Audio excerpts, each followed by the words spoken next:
Welcome back to my channel Neelu's classroom और कुछ नया सीखें। Hello friends, welcome back to my channel. और आज हमारा टॉपिक है वेदर, क्लाइमेट एंड एडेप्टेशन। तो वेदर क्या होता है? वेदर मतलब मौसम, क्लाइमेट मतलब जलवायु और एडेप्टेशन मतलब अनुकूलन या फिर adjustment.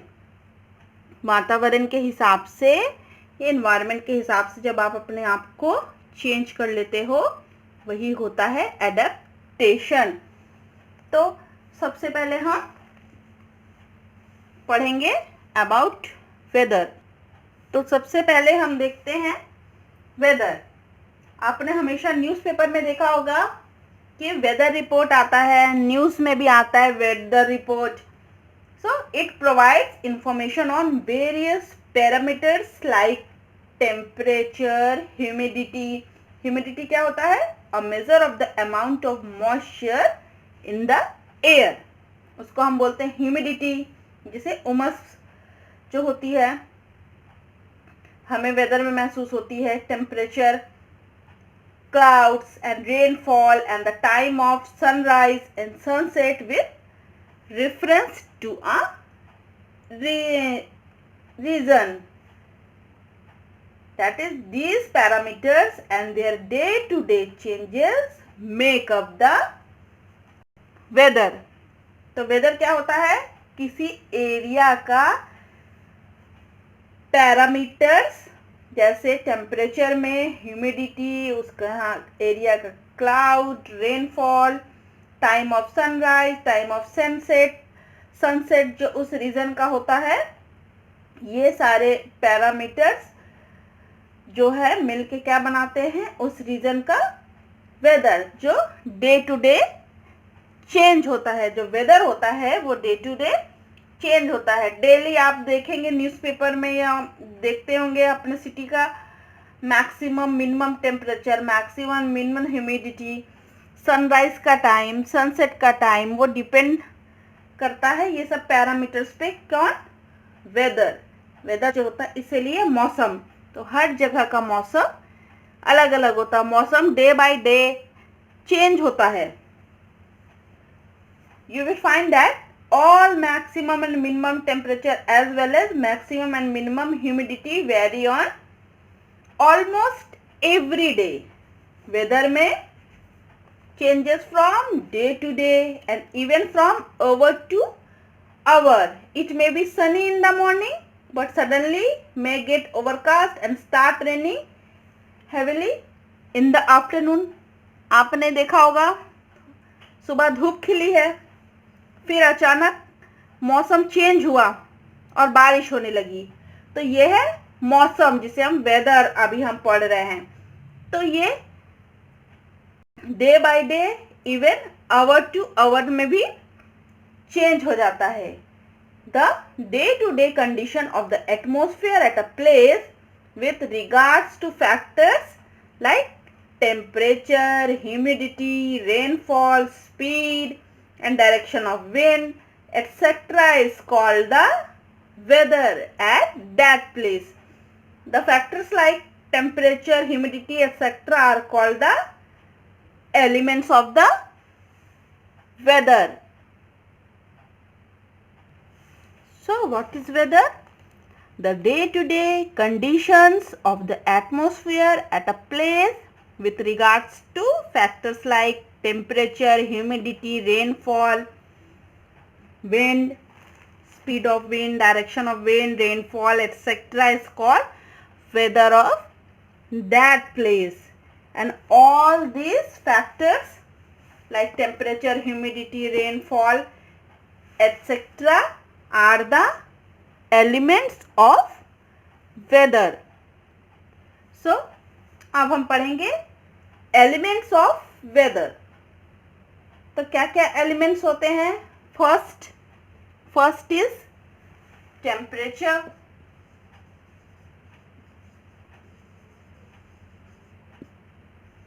The first element is temperature. The maximum temperature of the day at a given place occurs normally in the afternoon as the earth gets heated by the sun. At night, sun rays do not fall at that place and so it cools down. The minimum temperature occurs early in the morning. You already know that temperature is measured by a thermometer. Maximum and minimum temperatures are measured by special thermometer known as maximum and minimum thermometers. In India, the highest temperatures recorded during summer at several places in the plains of north and in the northwest rise above 40 degrees Celsius.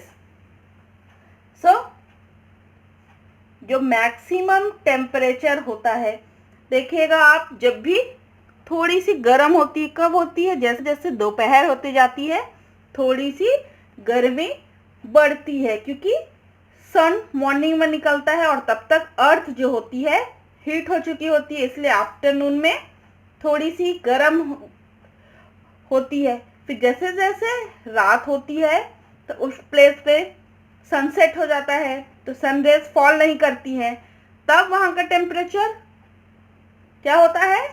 कम हो जाता है, तो वहाँ पे cool down हो जाता है। फिर अर्ली इन द मॉर्निंग जब सन निकलता है उस समय कम रेज होती हैं, सन निकलता है उस समय टेम्परेचर सबसे कम होता है, मिनिमम होता है, तो वो अर्ली इन द मॉर्निंग में होता है।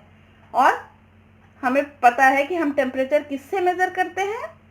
टेम्परेचर थर्मामीटर से मेज़र करते हैं, इसलिए स्पेशल थर्मामीटर इसे टेम्परेचर को नोट करने के लिए होते हैं, जिसे हम मैक्सिमम और मिनिमम थर्मामीटर्स बोलते हैं। और इंडिया में तो समर्स के टाइम पे बहुत सारे प्लेसेस में, मेनली नॉर्थ में अबव 40 डिग्री भी टेम्परेचर चला जाता है। तो यही होता है वेदर, टेम्परेचर अलग अलग, तो वेदर हॉट हो जाता है उस टाइम उस जगह का जहाँ पे ज़्यादा टेम्परेचर हाई होगा। और नेक्स्ट है हमारा ह्यूमिडिटी। नेक्स्ट फैक्टर है ह्यूमिडिटी एंड रेनफॉल। तो ये भी किसी भी एरिया के, रीजन के वेदर को बनाने में एक इम्पॉर्टेंट रोल निभाता है, humidity and rainfall. Humidity is measured by an instrument called hygrometer.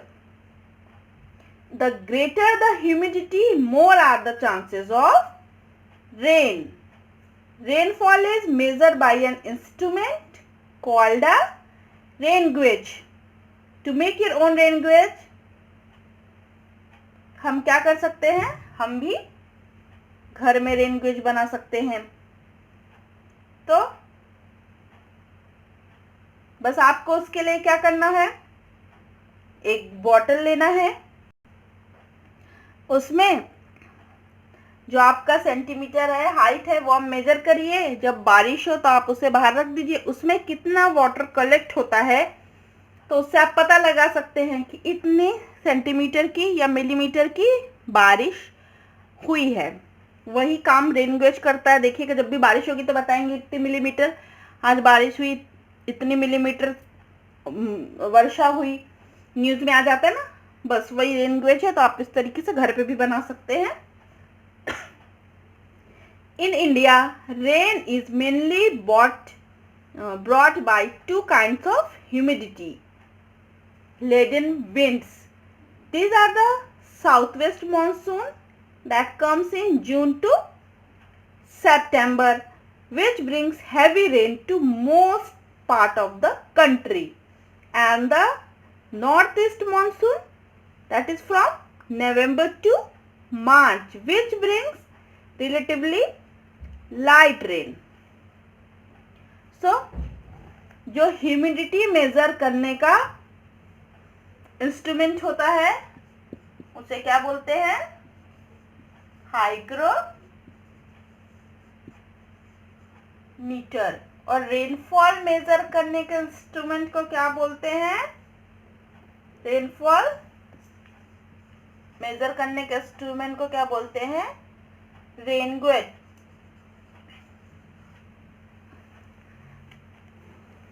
तो जब भी आपने देखा होगा कि जब बहुत ही गर्म उमस जैसी होती है तो गर्मी बढ़ती है, उमस बढ़ती है, तो अचानक से बारिश हो जाती है। तो इसलिए the greater the humidity more the chances of rain. और मेनली इंडिया में दो तरह की ह्यूमिडिटी होती है। एक मॉनसून, साउथ वेस्ट मॉनसून, जो मेनली हमारे यहाँ पे बारिश होती है जून टू सितंबर, जिससे इंडिया के मोस्ट ऑफ द पार्ट्स में उस समय हैवी रेन होता है, जिसे हम बारिश का मौसम बोलते हैं, रेनी सीजन बोलते हैं। और उसके बाद नॉर्थ ईस्ट मॉनसून, इसमें नवंबर से लेके मार्च तक में बारिश होती है, लेकिन हल्की होती है। ये हमारे रेनी सीजन जैसे बारिश नहीं होती है। अच्छा, एक चीज़ और, आपने हमेशा देखा होगा कि क्लाउडी नाइट्स जब होती है, मतलब जब बादल होते हैं स्काई में, तब गर्मी ज़्यादा होती है देन क्लियर नाइट्स। जब बादल नहीं होते उनके मुकाबले जब बादल छाए होते हैं तो गर्मी ज़्यादा होती है। ऐसा क्यों होता है? When the sky is clear at night, there is no cloud over to prevent the heat radiating from earth to escape.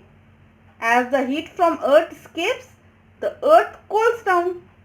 When there are clouds at night, they do not allow the heat radiating from the earth to escape. So the earth remains warm.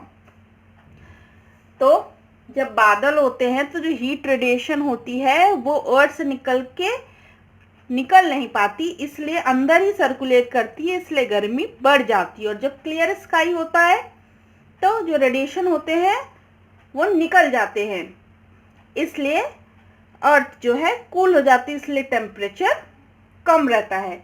बस same phenomena है जब हम ठंड में blanket ओढ़ते हैं, रज़ाई ओढ़ते हैं, तब क्या होता है? हमारे बॉडी की हीट बाहर नहीं निकल पाती है और इसलिए हमें रज़ाई में, ब्लैंकेट में गर्म लगता है।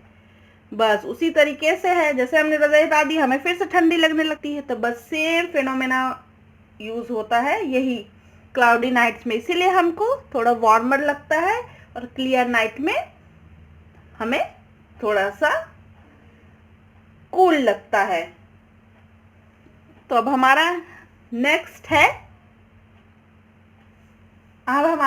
और लास्ट फैक्टर है विंड्स।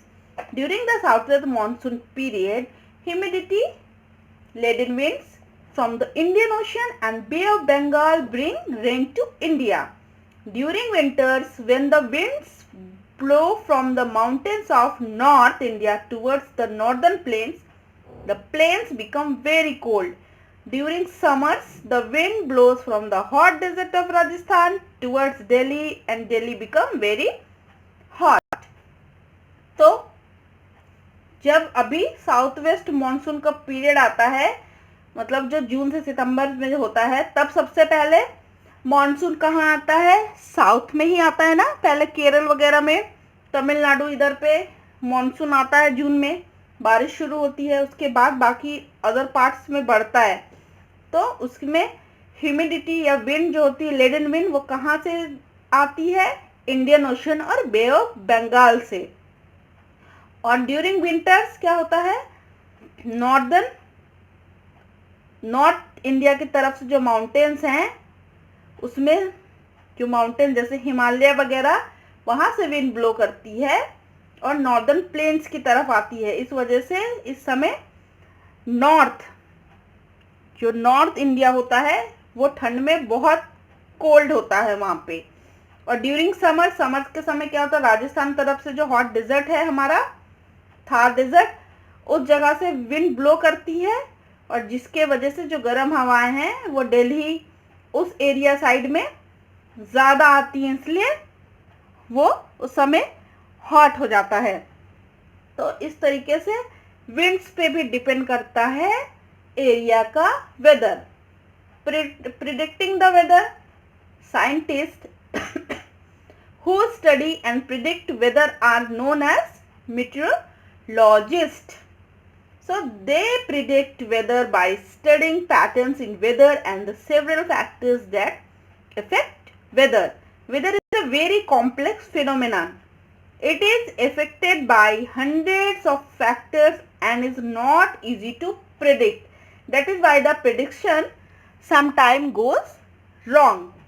तो साइंटिस्ट जो वेदर प्रिडिक्ट करते हैं मौसम विभाग में, जो साइंटिस्ट आपको मौसम वेदर का फोरकास्ट बताते हैं कि कहाँ पे क्या होने वाला है, उन्हें हम क्या बोलते हैं?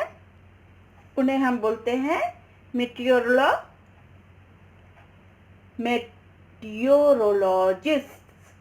सो ये प्रेडिक्ट करते हैं वेदर. और वेदर प्रेडिक्ट करने के लिए सेवरल फैक्टर्स, मतलब 100 ऑफ फैक्टर्स लगभग उन्हें प्रेडिक्ट करना पड़ता, जिनके बारे में फैक्टर्स को, एलिमेंट जो होते हैं उन्हें को बारे में फैक्टर्स को जानना पड़ता है, तब जाके किसी एरिया का, किसी रीजन का वेदर प्रेडिक्ट होता है.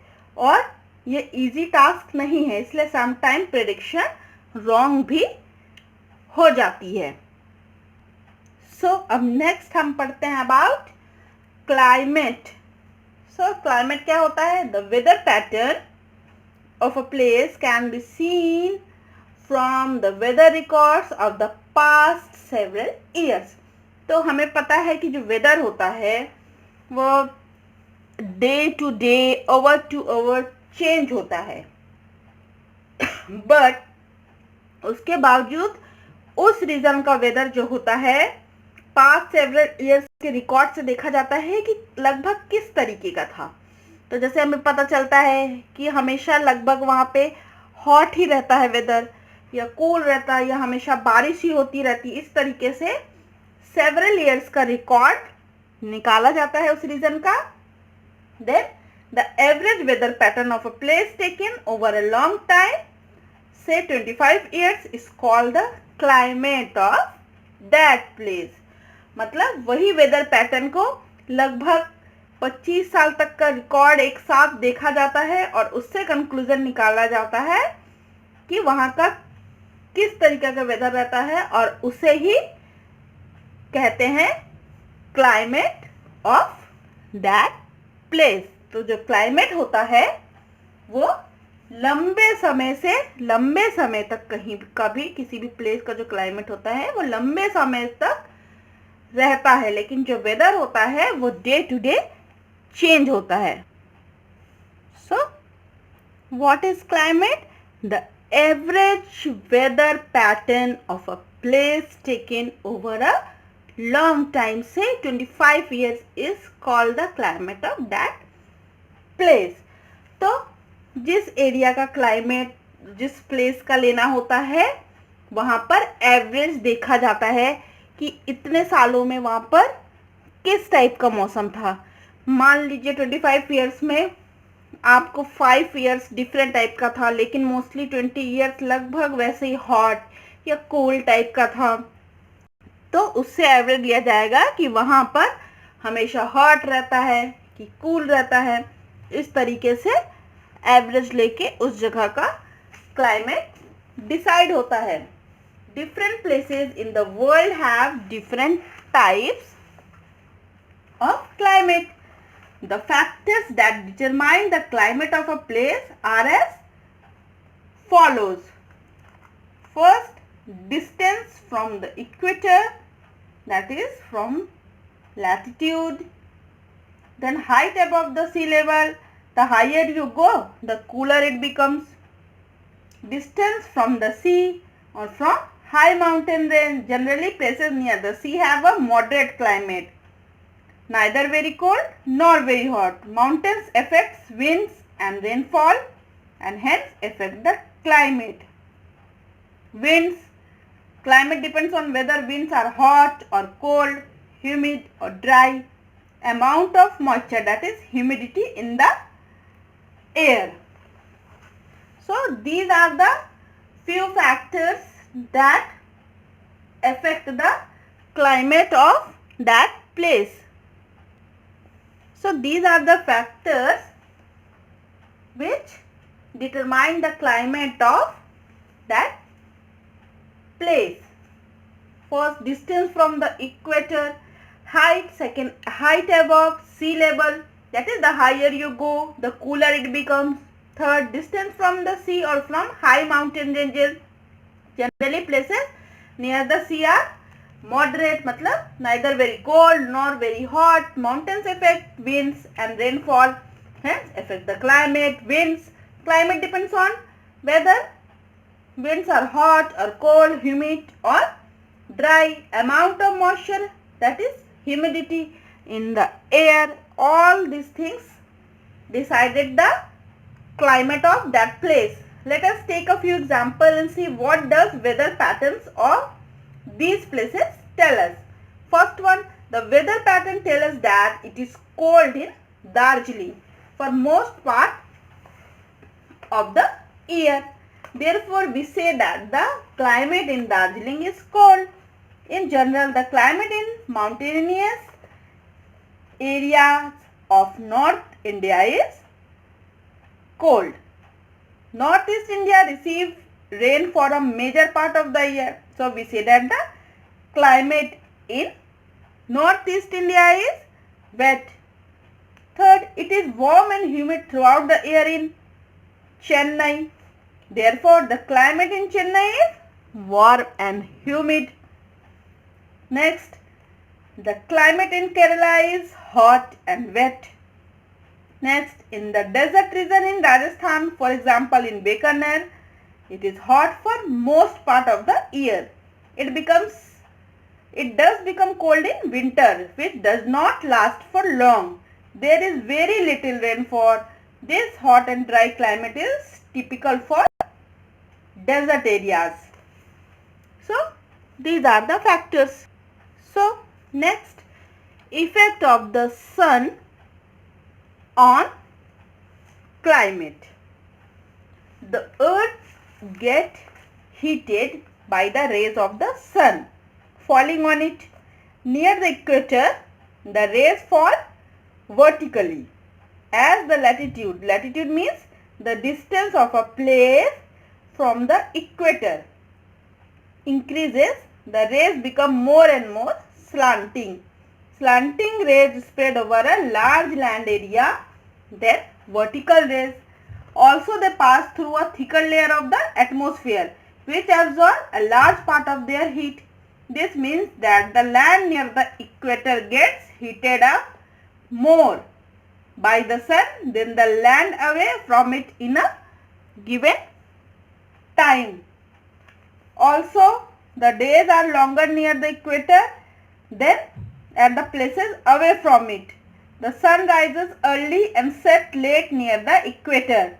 This also causes land near the equator to get heated up more than land away from it, as it receives sunlight for more time.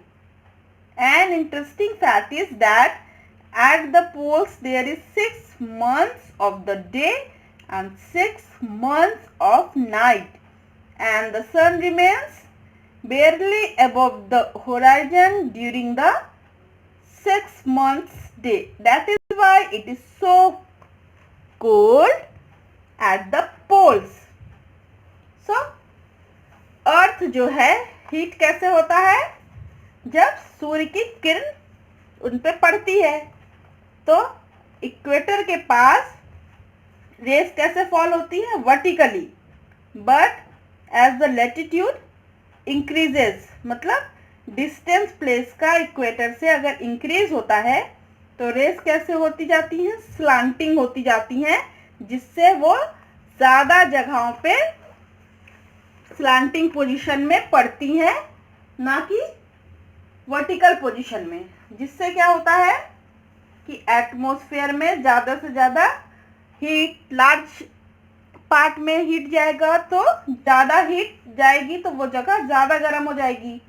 इसलिए जो भी एरिया इक्वेटर के पास होता है वो ज़्यादा गर्म हो जाता है, और जो इक्वेटर के पास होते हैं वहाँ पर जो डे होता है मतलब दिन बड़ा होता है, वहाँ पर सुबह जल्दी हो जाती है मतलब सूरज जल्दी उगता है और देर से डूबता है, सनसेट लेट होता है, जिसके वजह से क्या होता है ज़्यादा देर तक सन के एक्सपोजर में वो एरिया होता है तो वहाँ पर गर्मी भी ज़्यादा होती है। और एक इंटरेस्टिंग फैक्ट कि पोल्स में जो वहाँ पर 2 पोल्स होते हैं ना, north pole south pole, poles में क्या होता है 6 मंथ तक सिर्फ डे रहता है और 6 मंथ नाइट होता है and the sun remains barely above the horizon during the 6 months day। इसीलिए पोल्स में क्या होता है ठंड ज़्यादा होती है। और हमें पता है कि in the northern hemisphere the longest day मतलब सनराइज से सनसेट के बीच का टाइम जो होता है is usually 21 June and the shortest day is usually 22 दिसंबर। मतलब लंबा दिन कब होता है 21 जून को और छोटा दिन कब होता है 22 दिसंबर को हो।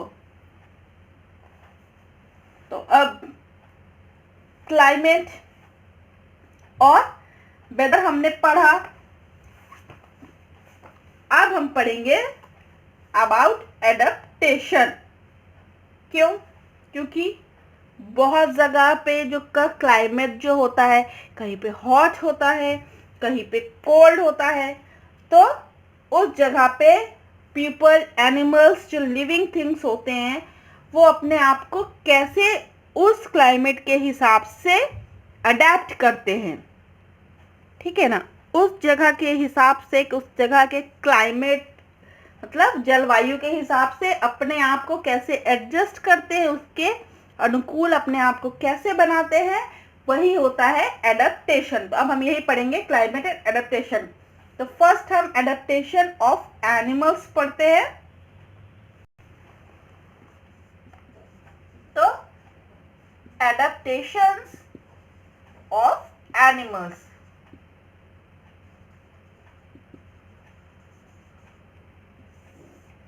the climate of a place affects the plants, animals and people living there in many ways. The most difficult climates are extreme heat and extreme cold. Animals can survive in almost all climate because they have many ways of adapting to extreme temperatures. तो किसी भी जगह का climate वहाँ के वातावरण को effect करता है, जैसे प्लांट्स को इफेक्ट करता है, एनिमल्स को और वहाँ के रहने वाले लोगों को। आपने देखा होगा अपने ही इंडिया में हमारे साउथ की तरफ चले जाए तो वहाँ का लोगों का रंग जो होता है थोड़ा डार्क होता है। क्यों? क्योंकि वहाँ पे थोड़ा क्या होता है ह्यूमिडिटी और हॉट, उधर पे थोड़ा सा सी होता है तो गर्म होता है, जिसके वजह से क्या होता है वहाँ पे हमेशा मॉडरेट टेम्परेचर होता है, इसलिए वहाँ के लोगों में मेलानिन फॉर्मेशन ज़्यादा होता है, इस वजह से वहाँ के लोगों का रंग डार्क होता है। और नॉर्थ के लोगों का रंग ज़्यादातर मिक्स होता है लेकिन लाइट होता है, जिसे हम फेयर बोलते हैं, क्योंकि यहाँ पर ठंड का भी मौसम होता है। तो इस तरीके से आप अलग अलग स्किन, यहाँ पे स्किन हमारी बॉडी एडेप्टेशन पे है, तो ज़्यादा जहाँ पे ज़्यादा सन का एक्सपोजर होगा, हीट होगा, वहाँ के लोगों का स्किन जो है डार्कर होगा, क्योंकि वहाँ के लोगों का मेलानिन फॉर्मेशन ज़्यादा होता है। जहाँ एक्सपोजर कम होता है, ठंडी जगह होती है, वहाँ पे मेलानिन का प्रोडक्शन कम होता है, तो वहाँ के लोग ज़्यादा गोरे होते हैं। तो इस तरीके से हमारी बॉडी अडेप्ट करती है। तो हम एडेप्टेशन एनिमल्स का पढ़ रहे हैं।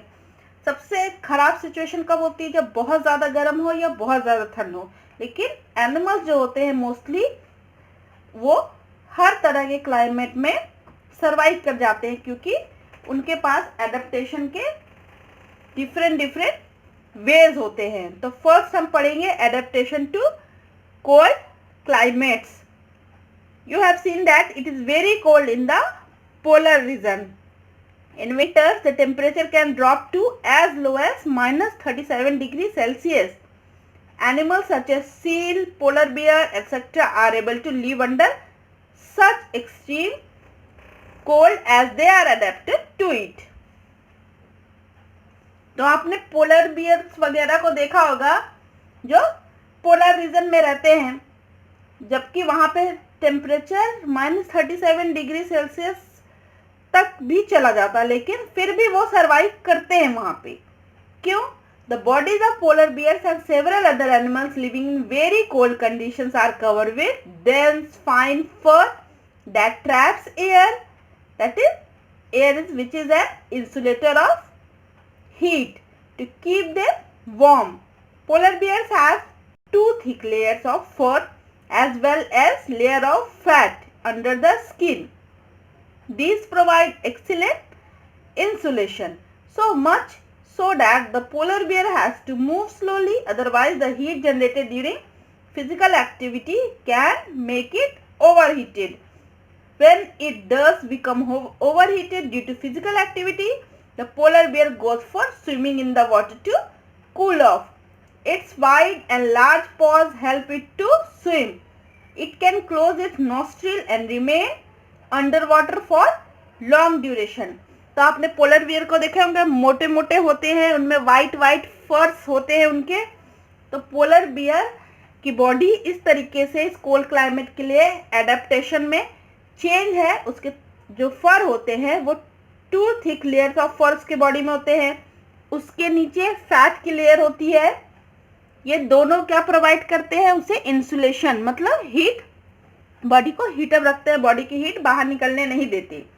इसीलिए आपने देखा होगा पोलर बियर जो होते हैं स्लोली चढ़ते हैं, बहुत सुस्त होते हैं, क्योंकि अगर वो ज़्यादा फिजिकल एक्टिविटी करेंगे तो फिजिकल एक्टिविटी से भी हीट जनरेट होती है और उनके बॉडी में ऑलरेडी हीट होता है, तो बहुत ज़्यादा ओवर. और इस कभी कभी वो फिजिकल एक्टिविटी में कभी उनमें ज़्यादा ओवर हीटेड हो जाते हैं. तो आपने देखा होगा पोलर बियर आइस वाटर जो आपको पॉन्ड्स वगैरह होते हैं उनके बीच में तैरते हुए आपको स्विमिंग करते दिखते हैं.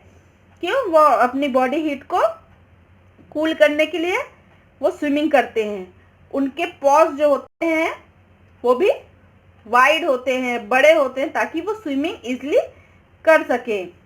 और वो अपने नॉस्ट्रिल, नाक के छेदे जो होते हैं उनको भी क्लोज कर सकते हैं और बहुत टाइम तक पानी के अंदर रह सकते हैं. तो ये है एडेप्टेशन पोलर बियर में.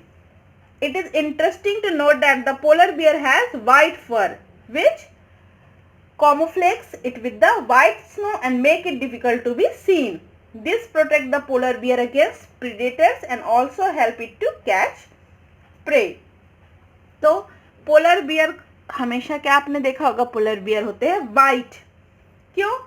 क्योंकि जब वाइट कलर के होते हैं, जिसके वजह से ठंडी जगह पे वे रहते हैं. ठंडी जगह पे क्या होती है? स्नो होती है, तो इजीली वो दिखाई नहीं देते, जिसके वजह से वो अपने दुश्मनों से भी बच सकते हैं और उन्हें शिकार करने में भी आसानी होता है. तो ये हमने अभी फर्स्ट देखा अबाउट पोलर बियर्स. नेक्स्ट हम पढ़ते हैं अबाउट पेंगुइन्स. पेंगुइन्स को आपने भी देखा होगा, ठंडी जगह पे रहते हैं. Penguins are found in the polar region. They have similar adaptation. Their white colour helps them to camouflage with the snow. Their feathers, thick skin and fat under the skin provide insulation against the cold. They huddle together when it is very cold. This keeps them warm. Penguins are also good swimmers. They have streamlined bodies and webbed feet that help them in swimming. तो penguins भी same polar region में रहते हैं और वो भी, उनका colour भी ब्लैक और वाइट दोनों होता है, ज़्यादा वाइट होता है. उनमें भी सेम वैसे ही स्नो में वो इजीली छुप सकते हैं. उनमें फेदर्स होते हैं, स्किन उनकी थिक होती है, स्किन के अंदर उनके भी फैट होता है जो उन्हें इंसुलेशन प्रोवाइड करता है. फिर जब बहुत ज़्यादा ठंड होती है तो आपने देखा होगा पोलर बियर झुंड में एक साथ ग्रुप में रहते हैं, जिससे वो वार्म रहते हैं. फिर उनकी बॉडी भी स्ट्रीमलाइन बॉडीज होती है, मतलब जो तैरने के लिए बहुत अच्छी होती है। Penguin are also good swimmer. Streamline body swimming के लिए बेस्ट होती है। और वेब्ड फीट, जैसे बतख के फीट होते हैं वेब्ड, वैसे उनके फीट होते हैं ताकि वो स्विमिंग कर सकें। तो पोलर बियर और पेंगुइन में एक ही जगह के क्लाइमेट में रहते हैं और लगभग एक ही तरह का एडेप्टेशन होता है। Next about birds. Birds use their feather to protect their bodies from cold. However this protection is not enough for the extreme winter in the polar region. To escape the cold, they migrate to warmer region during winter. Many of them come to India.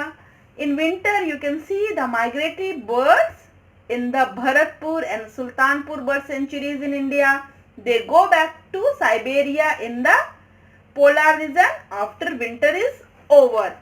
तो हमेशा आपने देखा होगा कि migraine birds, Siberian birds, ये सब क्या है, विंटर के समय कहाँ आ जाती है, इंडिया में देखा होगा इस तरीके से, और वो डिफरेंट पार्ट्स में मूव करती हैं। क्यों?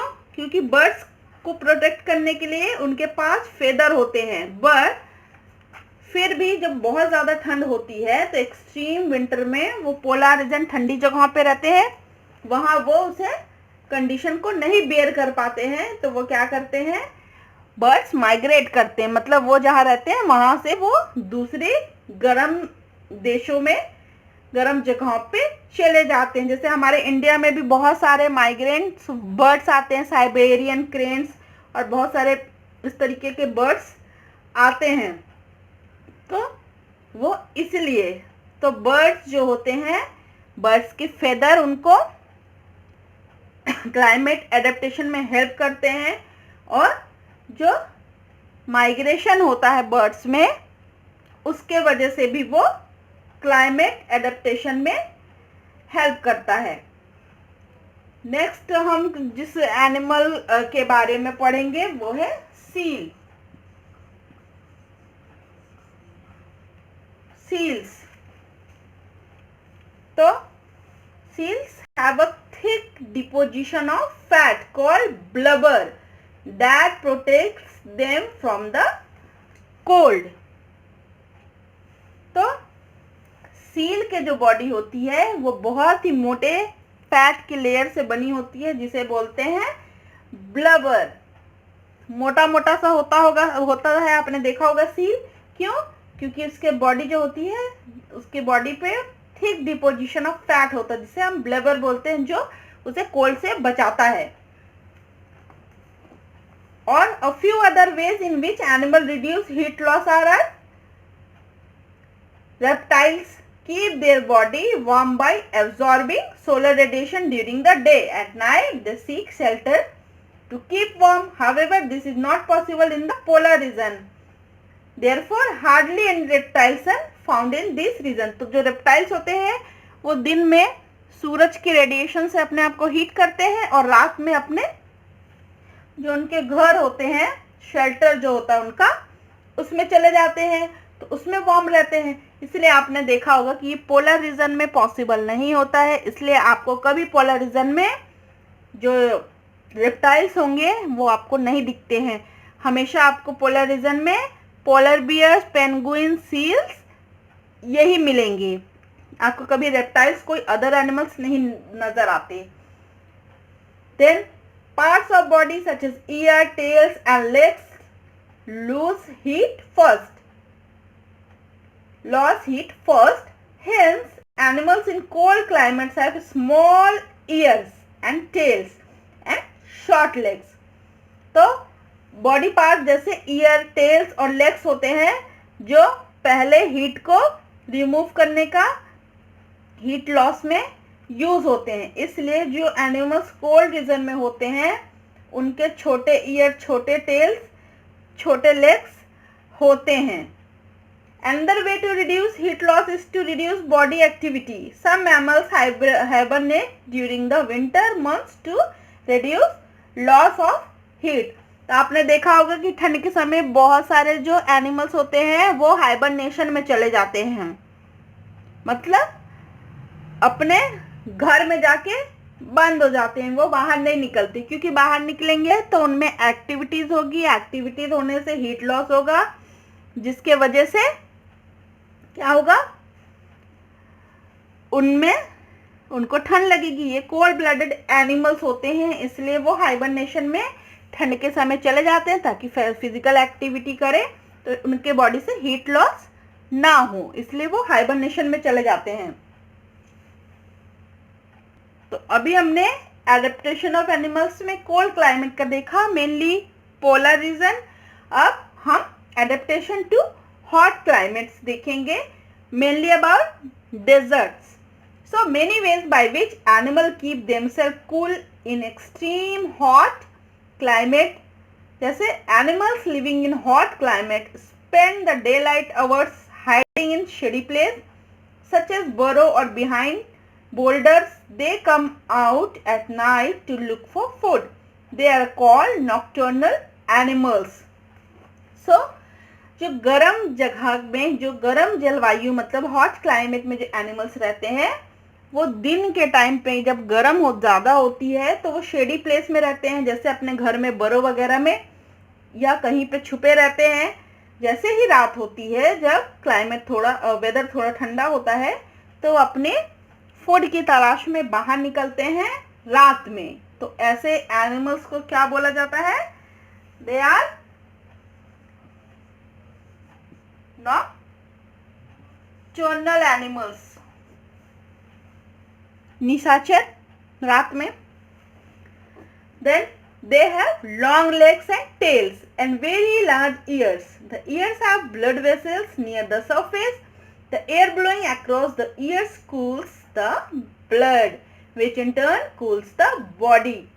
So hot climate में रहने वाले animals में long leg, tails होती है, large ears होते हैं। जो ears होते हैं उनमें होती है ईयर्स के पास ब्लड वेसल्स। तो जैसे एयर ब्लो करती है तो बड़े कान होने के वजह से जो एयर है उससे टकराती है, जो ब्लड है वो कूल होता है, जिससे पूरी बॉडी कूल हो जाती है।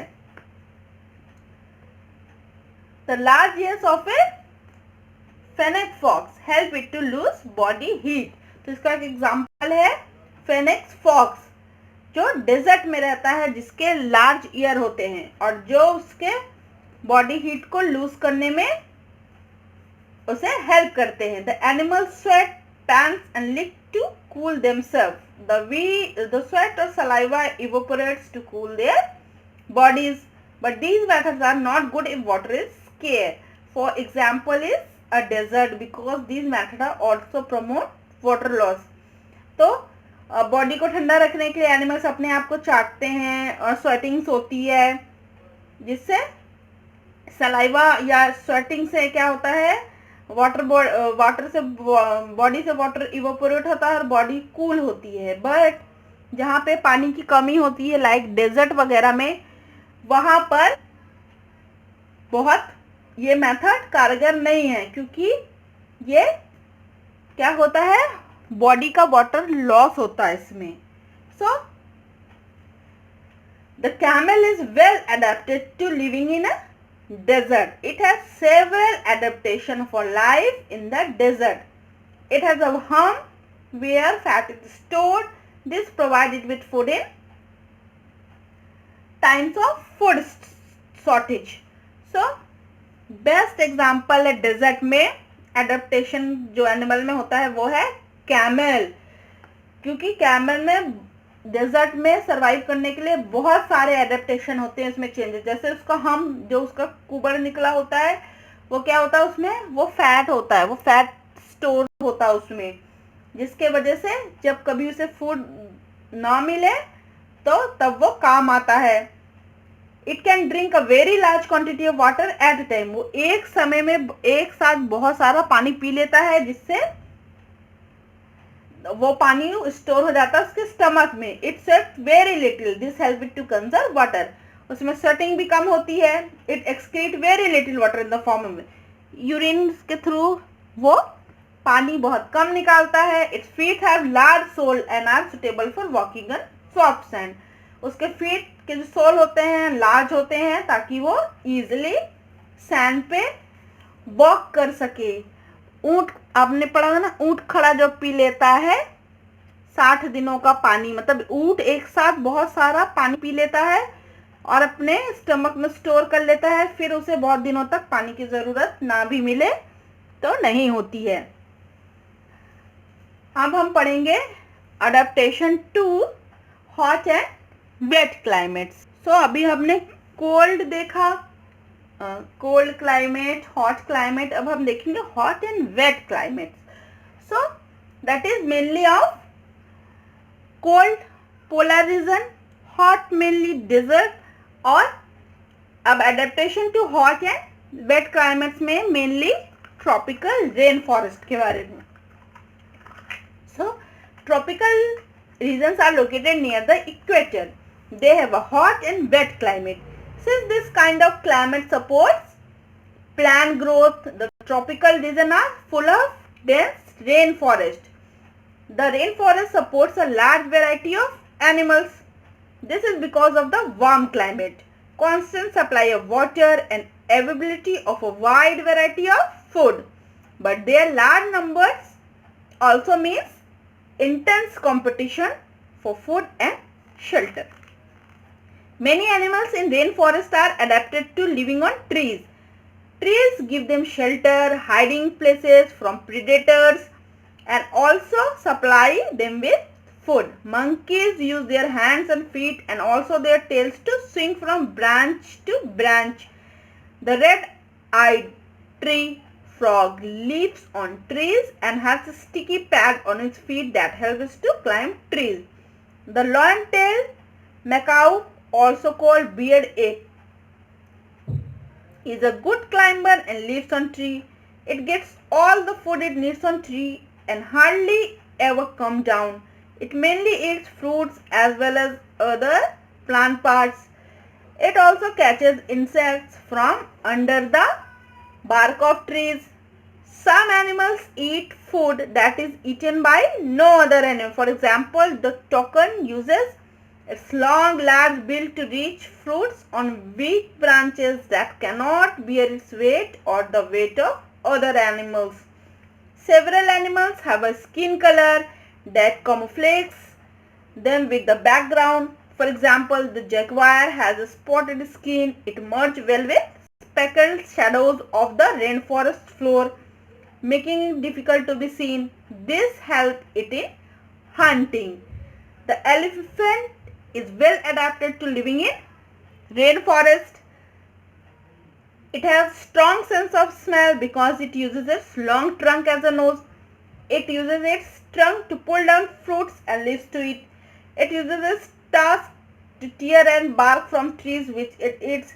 It uses its long ears to hear even soft sound and also to cool themselves in the hot and humid climate.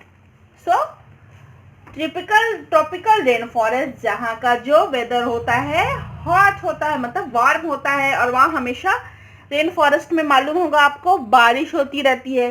तो ऐसे मौसम, ऐसी जगह पे क्या होता है, प्लांट ग्रोथ बहुत होता है, मतलब रेन फॉरेस्ट, तभी तो रेन फॉरेस्ट उसे बोलते हैं। वहाँ पे फॉरेस्ट जो होते हैं, जंगल्स बहुत होते हैं। एक रेन फॉरेस्ट होता है अमेज़न रेन फॉरेस्ट, आपने सुना होगा। तो इस तरीके से, और ये बहुत डेंस होते हैं, तो यहाँ बहुत सारे पेड़ होते हैं। पेड़ होंगे तो वहाँ पे जानवर भी होंगे, बहुत सारे एनिमल्स भी लीव करते हैं, वैरायटी ऑफ एनिमल्स। वहाँ उनको अच्छा क्लाइमेट मिलता है, वाटर सप्लाई तो होती है क्योंकि हमेशा वहाँ बारिश होती है, और वहाँ पर उन्हें फूड, वैरायटी ऑफ फूड भी मिल जाता है। इसीलिए वहाँ पे तरह तरह के एनिमल्स रहते हैं जिनमें ऑलरेडी एडेप्टेशन हुआ रहता है। जैसे मंकी अपने टेल्स और फीट से इस पेड़ से उस पेड़, उस पेड़ से इस पेड़ भाग सकते हैं और इजीली उनको ट्री पे फूड मिल जाता है। उसी तरीके से अलग अलग डिफरेंट एनिमल्स होते हैं, अपने आप को इस ऐसी जगह पे अडेप्ट करते हैं। जैसे टोकन एक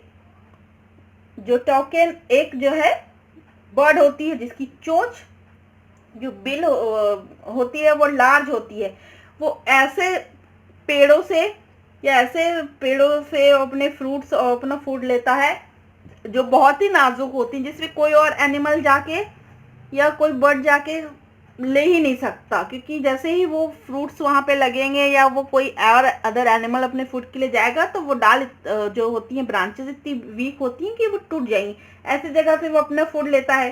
तो वो उस तरीके से अपने आप को अडेप्ट किया हुआ है। उसी तरीके से जगुआर जो है वो उसकी स्पॉटेड स्किन होती है, तो वो जो रेन फॉरेस्ट में पत्तियां नीचे पड़ी होती हैं उन सब से वो मैच उसकी स्किन कर जाती है, जो उसको हंटिंग करने में हेल्प करती है। उसी तरीके से रेन फॉरेस्ट में बहुत एलिफेंट्स भी होते हैं, और एलिफेंट्स तो ऑलरेडी अडेप्टेड होते हैं इसी, क्योंकि उनकी लॉन्ग नोज होती है। लॉन्ग नोज से किसी भी पेड़ से डाल से तोड़ सकते हैं, पुल कर सकते हैं, फ्रूट्स लीव्स खा सकते हैं। उनके लंबे लंबे बड़े बड़े वो जो दांत होते हैं टर्स, जिससे वो किसी की भी बार्क पेड़ में से लीव्स इजीली तोड़ के खा सकते हैं। लंबे लंबे ईयर होते हैं जिससे वो इजीली दूर तक सॉफ्ट साउंड सूंघ सकते हैं। और ह्यूमिडिटी हॉट क्लाइमेट में क्या है, इतनी बड़ी उनकी सूंड होती है, नोज होता है, ट्रंक, जिससे वो पानी लेके आपने देखा होगा ना अपने ऊपर डालते हैं, अपने आप को बात वहाँ पे करते हैं। तो इन सब चीज़ों से क्या होता है, वो अपने आप को इस तरीके से अडेप्ट किए रहते हैं। अब बात करते हैं ह्यूमन की। तो ह्यूमन बींग्स अपने आप को कैसे अडेप्ट करता है अडेप्टेशन में, जब उसे गर्मी लगती है तो आजकल फैन, एसी, कूलर करके अपने आप को कूल कर लेता है। कूल लगता है जब कोल्ड के समय, विंटर के समय, हीटर, ब्लोवर, डिफरेंट तरह से ब्लैंकेट, स्वेटर पहन के अपने आप को वो चेंज कर लेता है, वो अडेप्ट हो जाता है वैसे क्लाइमेट और वेदर में। पर जो एनिमल्स होते हैं वो नेचुरली एडेप्टेशन उनमें आता है, तो इसलिए हमने पढ़ा एडेप्टेशन एनिमल्स के बारे में। अगर ये वीडियो आपको पसंद आया तो प्लीज़ इसे लाइक करें, शेयर करें, चैनल को सब्सक्राइब करना ना भूलें।